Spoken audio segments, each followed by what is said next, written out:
Greetings, citizens! My name is FailureToReport, and it's that time again! You've been waiting for it, I've been putting it off, and CIG wishes that they could delay it like their roadmap. That's right, it's time for another Star Citizen milestone patch video. Early in the year, I said I was going to put off making any real in-depth video covering 2020's happenings within the project because I wanted to give CIG some time to iron out their 2020 plans, as well as hopefully waiting for 3.9 to come around the bend. But at the time of deciding to wait for 3.9, I had no idea that CIG was going to be so damn late with the update, or that by the time it went to the PTU, it was going to be more stripped than a single mother paying for that baby formula down at the local club. So while I've tried my best to be as good faith as possible towards CIG and Star Citizen's progress by giving them time to get things in motion, the end result is going to be a little bit negative. This is that new warning system that I've been trying to put into videos for those of you who get triggered when you hear mean things about Daddy and his project. Because make no mistake, CIG is rolling on up to the halfway point of 2020 real soon with an absolutely terrible progress report for the year. So let's get into it. Now, because I decided to take some time away from Star Citizen this year in the hopes that I'd drop in mid-2020 with a load of new progress, content, and a hope-inspiring roadmap, there's a lot to cover in this video, so it's going to be going over a few things, but generally this is going to be the order. First, we're going to be covering where Chris has piloted the project from our last milestone update, 3.8, which dropped December 2019. In this segment, we will be talking about what they have been working on, what has been moved or scrapped, and in general, CIG or Star Citizen happenings during those 5 months. Secondly, we will be talking about Squadron 42. Answer the call 2016, 2017, 2018, crap, 2019, beta by early 2020. Oh, shit. Eventually, service guarantees citizenship. If you've been around the channel for any amount of time, you know my feelings on Squadron 42. It isn't the reason I got behind this project, and I don't personally care much about Squadron 42's completion. But starting in 2019, the new Chris Roberts endorsed excuse for why everything was just terrible in Star Citizen was that the bulk of the company resources and manpower was being focused on finishing up Squadron 42 for a late 2019 alpha and 2020 beta. As a result, Squadron 42 is officially now within my scope of coverage because every month this boondoggle isn't finished is another month of excuses for why the persistent universe is such a freaking mess. And then of course lastly in today's video we will be covering Star Citizen Milestone Patch 3.9. What features made it, which ones got gutted from the patch that was already gutted, and how those new features affect the landscape of Star Citizen, and a general health checkup on all things persistent universe. I'm going to try really hard to actually remember to timestamp this video, which I normally forget to do, so you can skip to whichever section is most relevant to you, or you can stick it out for the long haul. I'll leave that decision to you.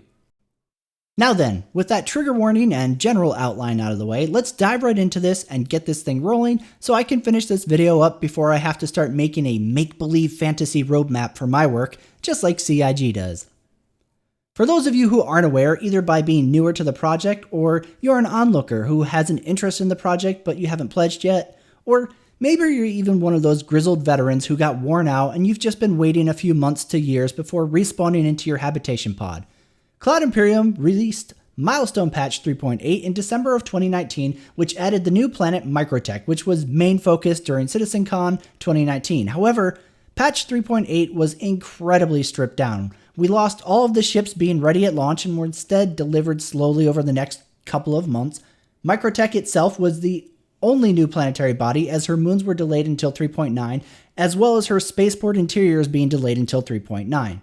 The Prowler would eventually be completely pushed out of 3.8 and moved into the upcoming 3.9 patch, and the roadmap also saw some major shuffling in the time period between then and now. While stripping down a patch isn't a new thing and has been a fairly consistent event with Star Citizen ever since Chris Roberts promised the new speedy development of the game through quarterly updates, One of the biggest problems with this approach that critics like myself have been pointing at since 3.1 and onwards is that Cloud Imperium are terrible with dates. Not in the we might be a few days or weeks or maybe a month or two late sense, but in the we are going to be off by a few years sense. And so when Chris promised they were going to start doing quarterly updates, the immediate concern many people had was, okay, when they do their normal thing where they have to delay something, that's going to have a snowball effect across everything else. And that is exactly what we have been seeing for the last 2 years. Now again, delays aren't exactly anything new to early access games, much less Star Citizen. However, what is most concerning about this process is that with Cloud Imperium, they will use their roadmap to highlight coming features like ship salvage or ship refueling or even ship repair to entice backers to open their hearts in support of the project with faith that the game is making steady progress because in just 3 quarters, we're going to be adding a new major gameplay loop. Wow, such progress! And yet, for the last 2 years, there have been no major gameplay loops added because anytime these major pillar gameplay loops were even remotely close to being due according to the roadmap, they would get kicked down the street by another few quarters or they would eventually completely vanish from the roadmap outright.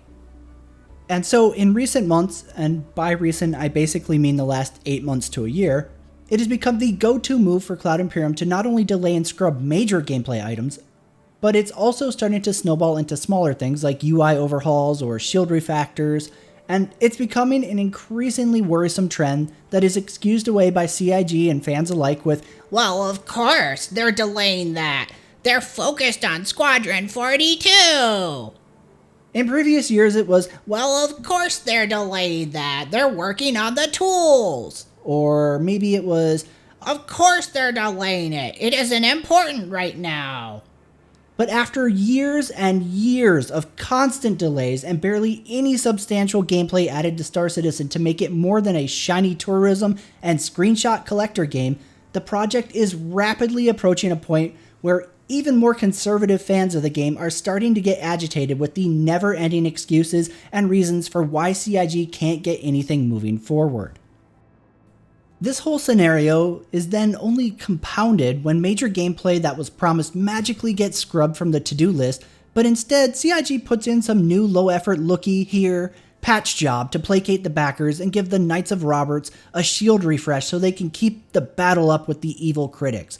Things like caves being added out of nowhere while scrapping ship refueling, or the new Don't Drop the Soap prison minigame that came out of left field right as CIG was getting ready to utterly decimate the roadmap, the biggest purge of which I can recall in many years, which took a ton of ships that were due to be completed, as well as salvaging completely off the board.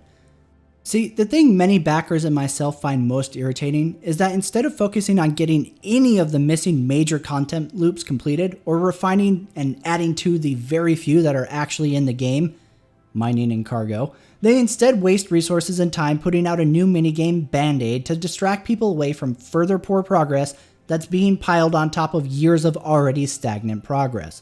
While the lack of progress is nothing new and shouldn't really surprise anyone at this point, as Star Citizen is surely transitioning into a synonym for development hell, it's increasingly irritating for people like me who have been calling CIG out on various issues over the years, to which fanatical white knights will always scream out, but they're the most open early access project ever. You can look at the roadmap. It's there for anyone to see, moron. Yes, it is indeed there for anyone to see, and if your life depended on it even being 50% accurate, you would be dead by now. Further adding to the eyebrow raising when I think of Cloud Imperium is a recent job posting they put out seeking an experienced hire for their marketing arm. Hands down, their most cancerous and vile department of the company, which is responsible for some of the most predatory tactics I have ever seen in the industry. Now seeking a professional to help them capitalize on new monetization methods with an emphasis on games as a service.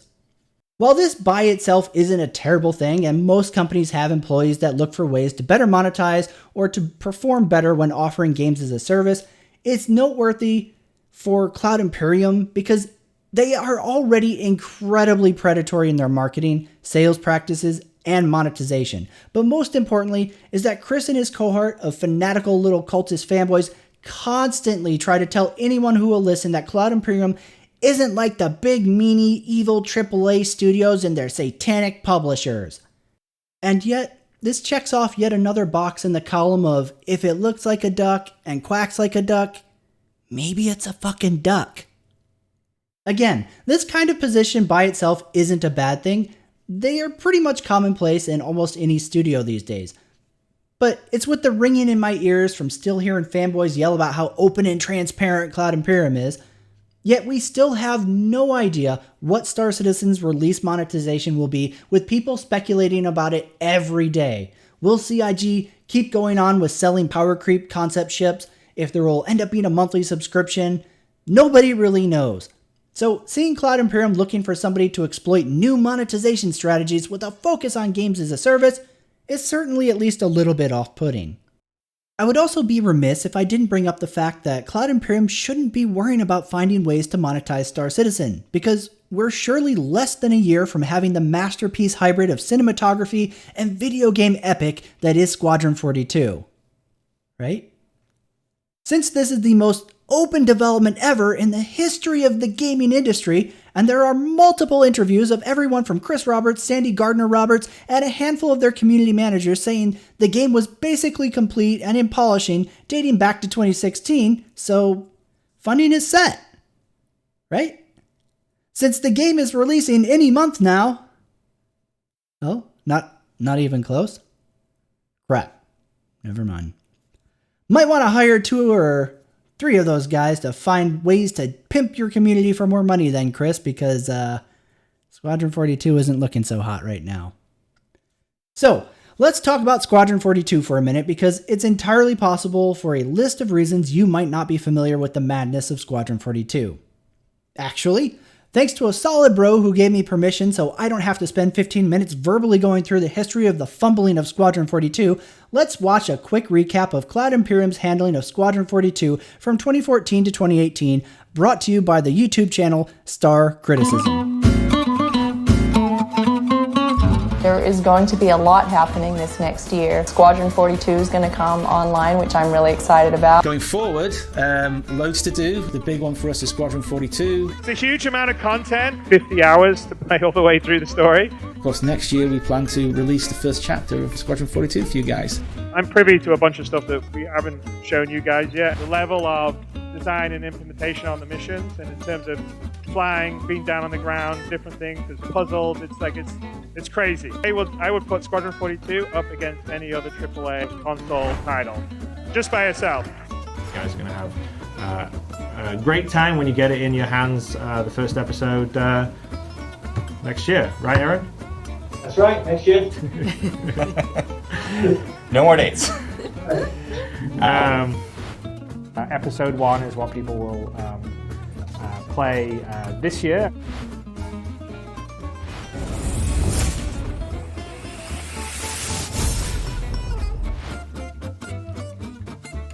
So we didn't show any Squadron 42 stuff, but we will show that at CitizenCon.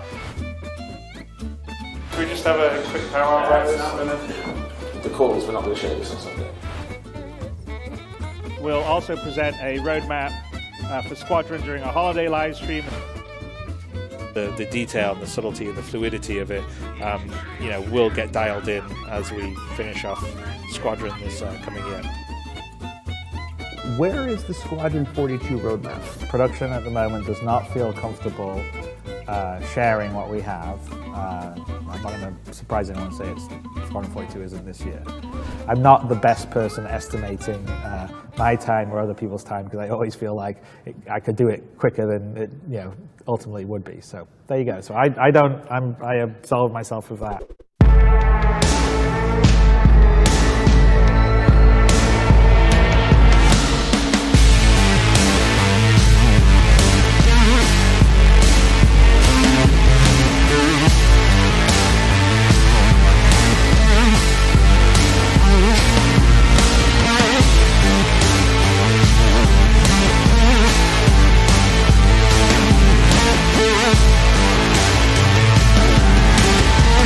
That dismissal of us is very frustrating sometimes. And I don't want to say this because I don't think it's fair to say it, but when the community pays your salary and then you toy with them, it leaves like a dirty feeling. It makes me feel, doesn't make me feel good. It I don't know how to describe the feeling, but it makes me feel really, I don't think disrespect is even the word. Like, yeah, used. Like and subscribe.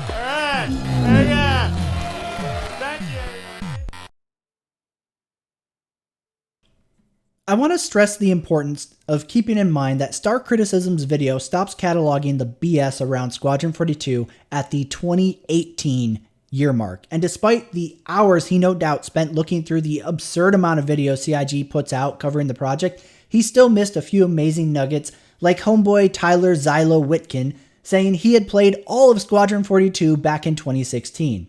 And on top of all of that, we have since had 2 additional years of answer the call bullshittery. So you might be thinking, okay, Failure, we get it. Chris and company have lied up and down the street about the state of Squadron 42. Why does this matter for Star Citizen? Well, very thoughtful viewer, I'm glad you're asking these questions. Allow me to explain why I give a crap about the Chris Roberts cinematic single-player video game dream. As Cloud Imperium geared up to carry on the crusade to 2019, they sold a 10% stake in the company for a little more than $46 million to an outside investor, taking a game who at the time had raised nearly $220 million in crowdfunded promises to make the best damn space sim ever, funded by the backers for the backers. And now instead, with this investment for marketing, as Chris put it, they shifted course 180 degrees to put finishing Squadron 42, the single-player theme park game of Chris's fantasy, as the primary focus for the company. This has many serious implications for the overall project, but let's discuss a few of the major ones because I don't want to spend an hour discussing Squadron 42. First and foremost is the effect that focusing development on Squadron 42 has on Star Citizen, the MMO. As Cloud Imperium started 2019, they were already cutting up major content patches and pushing elements into later build delivery dates because they couldn't meet milestones. With this change of focus, many onlookers were worried 2019 was going to be a very sparse year for the already content-starved multiplayer game, and that would turn out to be exactly what happened. 2019 saw yet more delays, late and very unstable patches, and patches that would have the bulk of their promised features pushed to the right of the roadmap or removed entirely. Now, while I may be one of the more publicly recognizable critics of the project, I've had many conversations with backers and critics alike where I tried to find a neutral point and give CIG the benefit of the doubt because according to Cloud Imperium, Squadron 42 was nearing completion and their roadmap said that by the end of 2019 they would be putting out a Squadron 42 alpha and then beta testing it in the first quarter of 2020. So while we were due to starve for proper attention and content in Star Citizen in 2019, the idea was that it would become the main focus in 2020.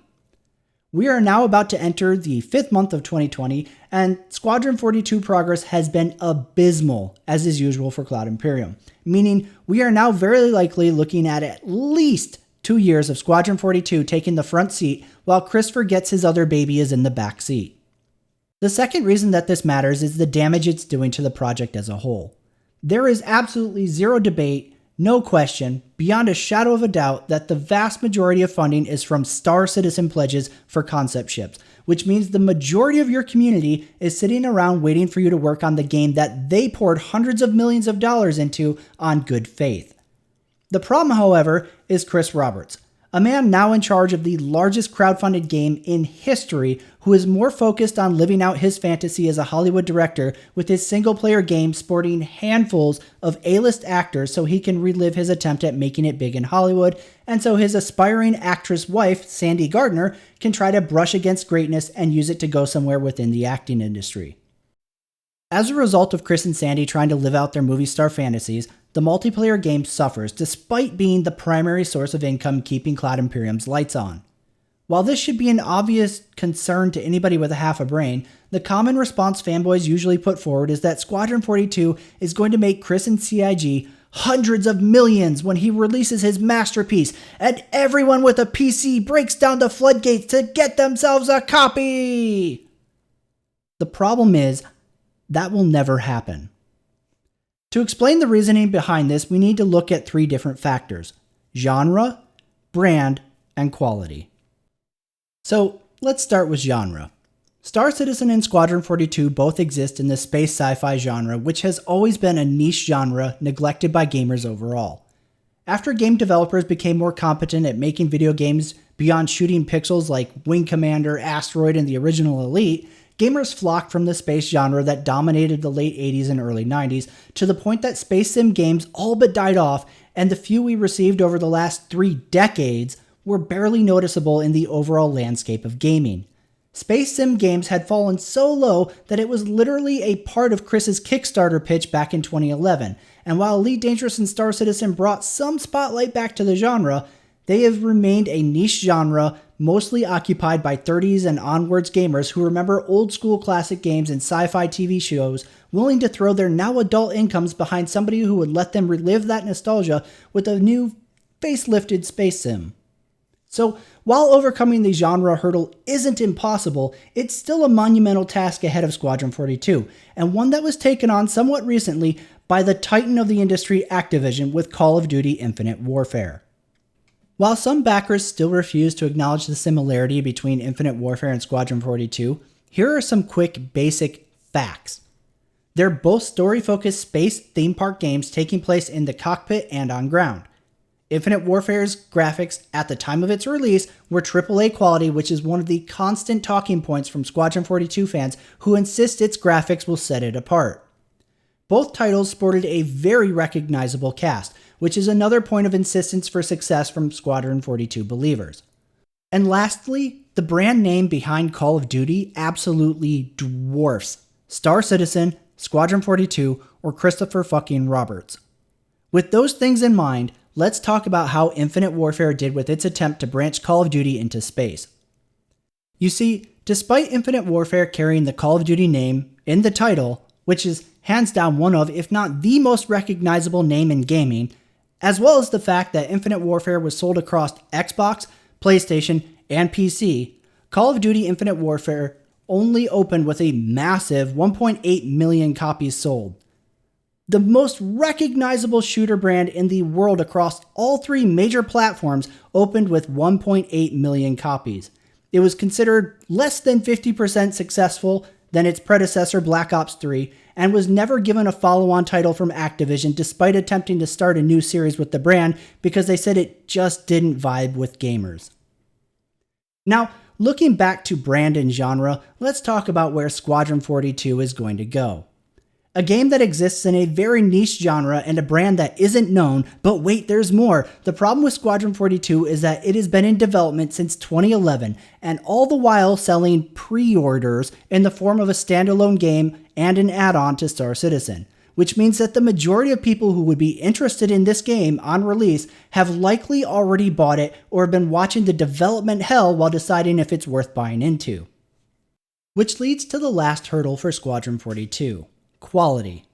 While Infinite Warfare was a much more casual-friendly arcade-style spaceflight game, Squadron 42 is much less arcade, and as somebody who used to spend a lot of time dogfighting in Star Citizen, I would like to point out that a lot of backers struggle with space combat in this game, to say nothing of the fact that Cloud Imperium are constantly bouncing their flight model and weapon handling from the left wall all the way across to the right wall and then back again. Adding on to the user ceiling that many will probably struggle with in the flight portions of Squadron 42, there is then the ground game, which despite the mess that Star Citizen space combat currently is, pales in comparison to the dumpster fire that is ground combat. For anybody who ever played old school DayZ mod or Armed Assault 2, and also played games like Battlefield or Call of Duty, the difference in fluidity would have felt like night and day, and that's the problem Squadron 42 is going to be battling as well. Movement in Star Citizen and Squadron 42 is anything but fluid feeling. In an engine that already struggles with mountains of bugs and performance issues, adding in a solid mix of janky player handling will all but doom this game to mass appeal in sales. Now, the reason I bother highlighting all of this is because Squadron 42 faces a mountain to overcome and has shown absolutely no indication from its quality, management, or progress that it has the ability to do this. and yet Chris Roberts has thrown it to the forefront of Cloud Imperium's focus so he can live out a Hollywood cinema fantasy, while backers who have put hundreds of millions towards his space MMO that is already woefully behind in development sit on their hands waiting for the game they funded to be the focus, leading many backers to stop funding the project, passing on new concept ships, or stepping away from the project entirely until Star Citizen is the focus of development again. But the real kicker here is that Chris Roberts is 5 years late delivering Squadron 42, Episode 1. If you think for a second Chris Roberts will take any money gained from Squadron 42 sales and put Episode 2 on the back burner to finally deliver the game that has provided, to this date, endless funding for him to chase his Hollywood dream of directing A-list celebrities and retelling the same worn-out Roman invader space cliche he's been beating into the dirt since Wing Commander, that is now Squadron 42, oh no, the Empire of Man is being threatened by the evil horde of Vanduul. You're smoking the best damn space drugs available. Alrighty, so that wraps our check-in on Squadron 42. It is still woefully behind in progress with no release in sight, and now, unlike when we were getting disappointed by the failed progress in 2018, every month and year that Squadron 42 runs overdue and behind is a direct hindrance to Star Citizen itself, which leads us to, drumroll, Star Citizen Milestone Patch 3.9. Alright, some of you who live and bleed Chris Roberts and for some reason didn't skip the Squadron 42 section might need a few minutes to recover, so I'm going to start by talking about the 3.9 stuff and features that I think were genuinely good progress. Sadly, you aren't going to have a lot of time here to recover because there weren't that many. So, with that, let's get into it. With the release of Star Citizen 3.9, we now have the built-out interiors of New Babbage Spaceport on the planet Microtech. This is the spaceport that was front and center focused during the 2019 CitizenCon. My thoughts on New Babbage remain the same. This city is hands down the best work Cloud Imperium's team has put out to date. It looks amazing, from the new habitat spawn rooms all the way down to the bar. This spaceport has been frequently compared to the Novaria Station port in Mass Effect, and for good reason. The design, styling, and color palette feel very similar, and seizing on that kind of nostalgia is something Cloud Imperium has exploited throughout the years of the project. And while it might feel a little bit cheap to copy that from Mass Effect, I think the results actually justify it. New Babbage looks and feels like a completely different game compared to any of the other cities Cloud Imperium has produced for the other 3 main planets of the Stanton system. The only thing that really takes away from the quality of the experience when you're traversing New Babbage are the brain-dead worthless AI NPCs that are littered around the city as is normal, so they're either T-posing, standing on chairs and benches, or trying to merge with the walls of the city like they're being assimilated by the proto-molecule. In addition, now to Microtech, we also have her 3 moons, Cleo, Calliope, and Eutrape. 3 moons should be good stuff, right? Sadly, no. While I made a point of remarking about how amazing some of the old moons looked with the Planetary Tech V4 pass, such as Magda and even Daymar, honestly, however, Microtech moons are more of that very bland gray balls of rock and ice that we've come to know and honestly be pretty tired of. While Microtech stands in a class all its own in terms of visual quality, atmosphere, and weather, her moons feel bland and, I guess, rushed in comparison, to the point that Calliope's performance when flying at ground level was such an FPS drop it took me back to the days of Delamar when 3.0 first came out. Now, while not every planet is going to have a variety of biomes such as Hurston and Microtech, and as a result, I can't really hold the blandness of her moons against her, it's just depressing to see more mostly gray balls of rock and ice added to the solar system that we've been trapped in for over half a decade that already has a whole lot of bland balls of rock and ice. Leaving Microtech's orbit and taking a trip over to Hurston's ugly little moon, Aberdeen, we find the first of the new automated prisons where we can engage in some penetratingly fun Don't Drop the Soap minigame. As of patch 3.9, criminals will from here on out be facing hard time when they're killed or captured by NPC security forces or a player bounty hunter collects their mark, teleporting them to the new prison where they can think about their naughty behavior. I'm sorry. Despite initially having some very strong opinions about the prison system getting fast-tracked into Star Citizen, when there were more pressing gameplay loops that should be getting attention, prison play is what we got, so let's have a talk about it. First of all, I was initially very apprehensive over how this system would be implemented, but after getting sent to the lockup myself and watching some other people deal with their time in time out, the prison system really isn't that bad. When you are sent to the pound, you start with an initial sentence whose length is determined by what your outstanding crimes were at the time of your capture or death. This sentence can either be waited out while you set up your little prison gang empire, worked off in the slave labor field of mining little rocks into hand-sized rocks in the various mineshaft tunnels of the prison, or if you're feeling like your Mario skills are up to the task, you can try to escape from the prison outright through a series of jumping puzzles through the facility's cave system. Now, let's talk about a couple basic things to keep in mind when serving time. First is that you are stripped of all of your equipment when incarcerated, which means no, you can't get locked up and then pull out your heavy armor and ballistic shotgun from that rectal pouch you normally keep all of your items stashed in Star Citizen. You are given a EVA suit and a handheld mining tool, and that's it. Should you decide you ain't breaking no rocks for the man and you're set on escaping prison, it's very important to keep in mind that you will not be cleared of your crimes by escaping, and furthermore will generate an escapee bounty mission to have a player running you down yet again. Now, before I get into my thoughts on the system, there is one other sub-feature to the crime system that I need to introduce before I can weigh in on the prison system overall, and that is the new feature in 3.9 that introduces the immediate infraction and impounding of ships that collide with other ships in an authorized landing area. That's right, folks. It is an end of an era. After years of wholesale pad ramming slaughter, Star Citizen has finally taken a stance against this rite of passage. I'd like to request an F in chat at this time, please. Now, I'm not going to lie, this system was needed, despite being somebody who has both had more than my share of being rammed, as well as ramming others a whole lot.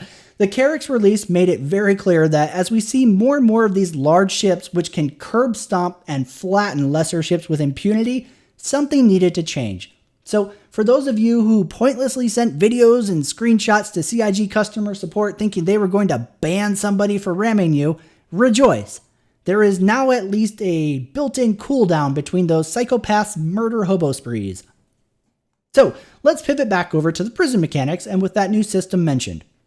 I say a built-in cooldown because after playing with the prison gameplay both as somebody who waited out their time, broke rocks for bossmen, and went the escape route, the fact is the prison sentence really isn't that bad.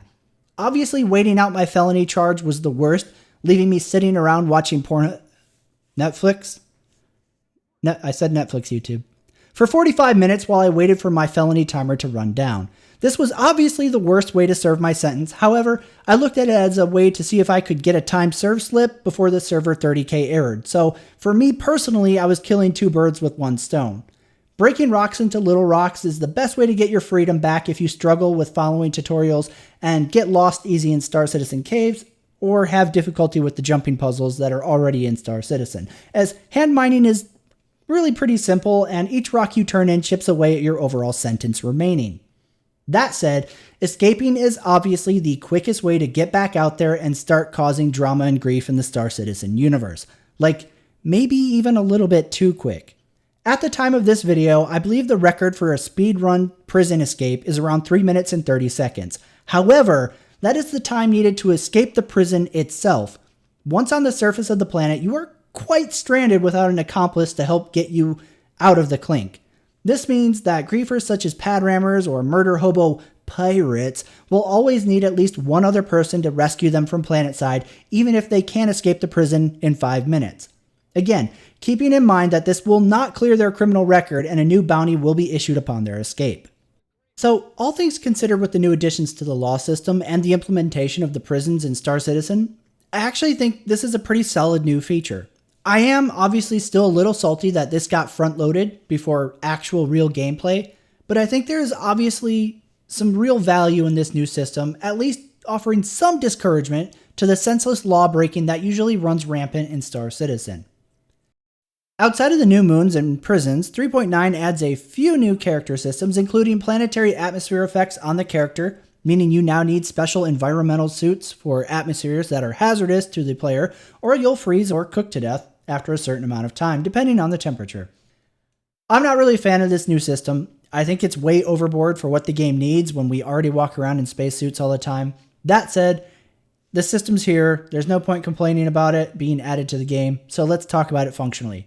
Currently, as of 3.9 PTU, I've had many false readings for temperatures that say I'm either freezing to death or being boiled when my temperature gauge on the HUD says I'm at a comfortable 35 degrees Celsius.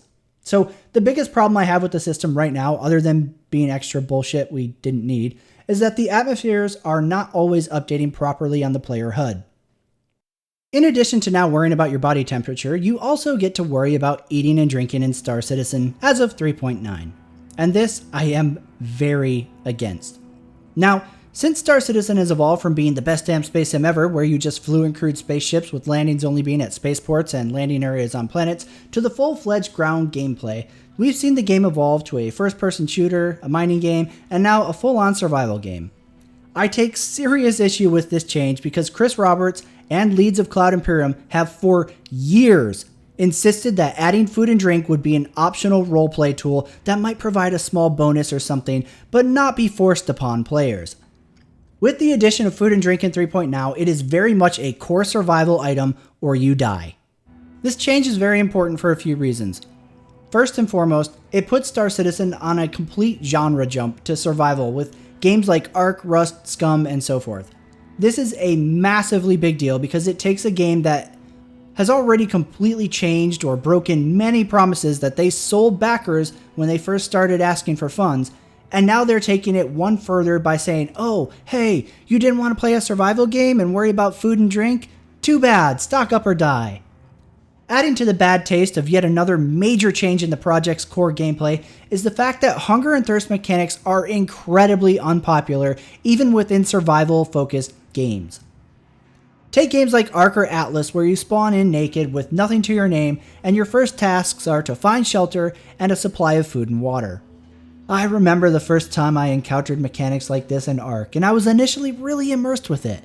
Oh yeah, I gotta kill this dodo to skin it and get meat so I can cook meat and eat or I die. Oh snap, I need to stay near water so I have a drink. It's one of those game designs that initially is really cool and seems like something really fresh. And then you play that game for more than a few hours and the unique and newness of eating and drinking quickly wears off and you realize it's just a tedious chore you micromanage while trying to play the actual parts of the game that are fun and interesting. I bring up my experience with games like Ark, Atlas, and the others I mentioned because they all have something in common. They all offer private servers where owners are able to tune various game settings, and one of the most common ones to be dumbed down into the ground is hunger and thirst. You know what game I've been playing recently that has hunger and thirst but doesn't have private servers with custom settings? Fallout 76. And dealing with the hunger and thirst are two of the most tedious things in that entire goddamn game, to the point that the many bugs and other issues within Fallout 76 don't even seem noticeable to me anymore compared to how often I'm annoyed with food and drink. So, to cut to the chase, Star Citizen has no private servers, and almost certainly never will, which means players are always going to be dealing with this stupid new mechanic that Chris promised people would never be forced upon the players while extending his hand to take their money, and is always going to be affecting players no matter what they're doing. While hunger and thirst mechanics are annoyances in every other game I have ever seen them in, this is compounded by the fact that Star Citizen is already littered with tedious mechanics and poorly implemented designs, which sets it well ahead of these other survival games. Of all the crappy things in Star Citizen 3.9, this stands like way out ahead as my biggest disappointment. And that's saying a lot. Outside of the new character status changes with atmosphere conditions and dietary needs, Star Citizen 3.9 also saw the introduction of the Asperia Prowler, the former Tavaran-designed dropship. I'm not going to cover this one because of how absurdly priced this dropship is. While I've covered the Vanguard Hoplite and the Anvil Valkyrie, I'm going to go ahead and draw a line at wasting my money grabbing a CCU to a $425 dropship that has no fucking reason to justify its price outside of, look, it's an alien ship. I will flatly say right now, the only dropship that is even remotely reasonably priced in Star Citizen is the Vanguard Hoplite, because neglecting the dropship compartment in the back, you're also getting a fully functional Vanguard with its offensive and defensive capabilities. The Valkyrie and the Prowler are a joke of price to value, and Chris Roberts couldn't drop me a Legatus package to get me to endorse somebody spending the money on either of those two ships. If you want to see an idiot running around with a Prowler telling you it's worth its money, I'm sure people like Board Gamer are either gearing up to or already shilling the Prowler. So I'm sure you'll be able to catch a deep dive on that waste of money from those talking CIG dick puppets in no time, in between them excusing away delays and scrap roadmap content with, "Oh, but the COVID! We don't know how it affected them!" As if CIG wasn't already massively behind schedule on Squadron 42 and Star Citizen well before CV-19 even remotely started making its way out of China. So that marks the majority of the noteworthy features in Star Citizen 3.9. Now let's talk about some of the smaller stuff, and we'll kind of roll that all into my general thoughts on 3.9. First and foremost, there has been no change in the overall stability of Star Citizen with 3.9. 30k errors are still just as frequent as they are in the 3.8 live build, so make of that what you will. I would still not waste my time logging in to play Star Citizen as an actual game, doing anything besides griefing and trolling, because mining and hauling would be like taking your real life time and effort, holding it dearly in your hands, and knowing that at any moment it could be slapped down and completely wasted by the server committing suicide. By taking a quick glance at the seemingly ever-growing list of known issues, remember when those used to get smaller as the builds went closer to live? Pre-3.5 remembers.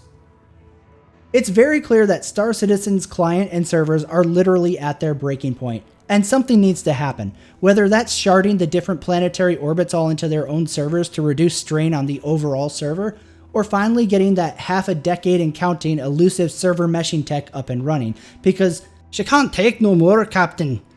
Things like desync are the worst that I have ever seen them in Star Citizen. Simply following players around watching them fly, I would constantly notice them rubber banding around while in flight as a result of the servers just falling apart. And this isn't even getting into how often I would end up watching a 30k roll across the plains. For those somehow not in the loop by now, an error 30,000 or 30k in Star Citizen is when a server completely locks up and disconnects the entire lobby as it shuts down. I know we talk a lot about 30Ks, and it never really dawned on me to clarify what that meant for those who weren't actively playing anymore, or perhaps are watching from the sidelines. So while Star Citizen is still struggling uphill with rollerblades to get their servers to work reliably, which is a real big shame because despite all the persistence being advertised in the PU now, or bed logging and crash recovery working fairly reliably, if you're in the middle of something when a server throws a 30k error, which in my experience is way more often than I have ever had a client crash, you lose everything you were doing. You will wake up in your spawn point and your ship is lost, which means any cargo or ore that you were harvesting is null and void. As a result, all of those good things that they added in 3.8 and 3.9, account persistence, new spawn locations in orbital stations, microtech with all of its beauty, the new prison system to help rein in the murder hobos of the verse. None of it really matters when the servers can't handle gameplay. Further hurting the overview of Star Citizen is that there is no game still. And with the ever more and more delayed Squadron 42 taking up CIG's primary focus, there isn't a game anywhere on the horizon. Like, literally. Please feel free to fact check me, but Cloud Imperium has literally called all major content additions off of the roadmap for the rest of 2020. This leaves Star Citizen starved of any meaningful gameplay for yet another year, which means backers are left with the pointless murder hobo game loop while space combat is indisputably in its worst shape it has ever been, the extremely dated and bare-bones cargo hauling that they've been excusing with "it's tier 0" since 2017, in addition to the equally neglected mining loop that I could show you footage of the initial launch of mining in 3.2 back in 2018, and I would bet big that majority of backers wouldn't be able to spot the difference. This is Star Citizen 2020. Struggling to keep 50-player servers from imploding constantly while adding fluff here and there to distract you from the fact that there just simply is no content in the sandbox. The universe is barren of life. NPCs exist as triggered script events that pop in to interdict you or show up for a mission. There is no life in the galaxy. There aren't NPC ships coming and going from ports. There aren't settlements you can come across on planet surfaces. The planets have absolutely nothing on them except for a handful of developer-placed points of interest and some proc-gen wrecks that really merit no exploring outside of screenshotting and posting to Reddit to say, look what I found. The vast majority of flyable ships that Chris Roberts is so eager to tell you Star Citizen has 90 some odd of don't have their gameplay loops implemented, and at best, the most you can do with them is either dogfight if they have enough guns and armor, or hull cargo because there's nothing else to really do with them. I closed out 2019 saying I had a lot of hope for Star Citizen. Despite being a very outspoken critic of the project, management, and its direction, I deeply want Star Citizen to turn into a successful space game, to the point that I said, wow, if Microtech is a sign of the future, I could see myself recommending people actually make the basic pledge to join the verse this time next year. Which, to my defense, this was before Cloud Imperium utterly murdered the roadmap for 2020, and we found out that yet again, Squadron 42 is nowhere near complete. My point here, though, is that while I'm saying some very harsh truths and criticisms towards this update and how Cloud Imperium has been performing so far this year, I wanted to see this project get to a point where I could stop railing against it on every milestone patch and start slowly recommending it to the right people. As Star Citizen sits in patch 3.9, and for the foreseeable future, as in the rest of 2020 at least, I would not recommend this game to somebody I despised. I was really hoping that if I took 5 months off and let Cloud Imperium do their thing, I would come back to an improved, persistent universe with Squadron 42 at least with its foot starting to go through the door, so that the studio could give the PU the attention it deserved and has been paid for. But instead, we have servers that are falling apart, no meaningful additions to the core gameplay, and no sign of things improving for yet another year. Oh, right. Before we end this, I forgot that in Star Citizen 3.9, Chris Roberts has finally watched Star Wars: A Solo Story, and ripped off the entire plot of Han and the gang stealing unrefined coaxium that is super dangerous and unstable and needs to be Kessel run to a refinery before it explodes. You can now go mine Quantanium ore, which will take damage based on how you fly, as well as decay and stability the longer you take to deliver it, to the point that it can explode and damage or kill you. Yeah, great.